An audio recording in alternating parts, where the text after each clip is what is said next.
প্রাথমিক বিদ্যালয়ের ছাদ ভেঙে পড়ল কোমলমতি শিক্ষার্থী এবং শিক্ষকদের উপরে। ধ্বংসস্তূপে পরিণত হয়েছে ৬৫ নং সরকারি প্রাথমিক বিদ্যালয়। ভাগ্যক্রমে অনেক বড় ধরনের দুর্ঘটনা থেকে রক্ষা পেলেন শতাধিক কোমলমতি শিক্ষার্থী এবং শিক্ষক ও শিক্ষিকা মণ্ডলী। ১৯৯৪ সালে সর্বপ্রথম এই প্রাথমিক বিদ্যালয়টি স্থাপিত হয় এবং ১৯৯৬-৯৭ অর্থবছরে পুনর্নির্মাণ করা হয়। পুনর্নির্মাণ করার পরে কয়েকবার সংস্কার কাজ হলেও তেমন কোনো উন্নতি ঘটেনি। প্রাথমিক বিদ্যালয়ের প্রধান শিক্ষিকা রাশিদা বেগমের সাথে কথা বলে আমরা জানতে পারি, মাঝে মধ্যেই নাকি শিক্ষক এবং শিক্ষার্থীদের উপরে এভাবে ছাদ ভেঙে ভেঙে পড়ে এবং শিক্ষক ও শিক্ষিকা মণ্ডলী আহত হয়। আজকে সকালে অনেক বড় ধরনের একটি দুর্ঘটনা ঘটেছে। হঠাৎ করেই শিক্ষক এবং কোমলমতি শিশুদের উপরে ভবনের ছাদটি ভেঙে পড়ে। অনাকাঙ্ক্ষিত এই দুর্ঘটনার খবর শুনে সরজমিনে দেখতে চলে যায় প্রাথমিক বিদ্যালয়ে। গিয়ে দেখতে পাই এই ঝুঁকিপূর্ণ অবস্থায়ও পরীক্ষা চলমান।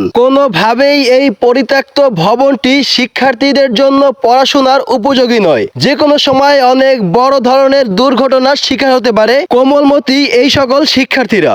দেখো, আমার মাথার উপরে ডিমটা ছিল, একটুর জন্য আমার মাথায় পড়ে নাই, মাথায় আঘাত লাগে নাই।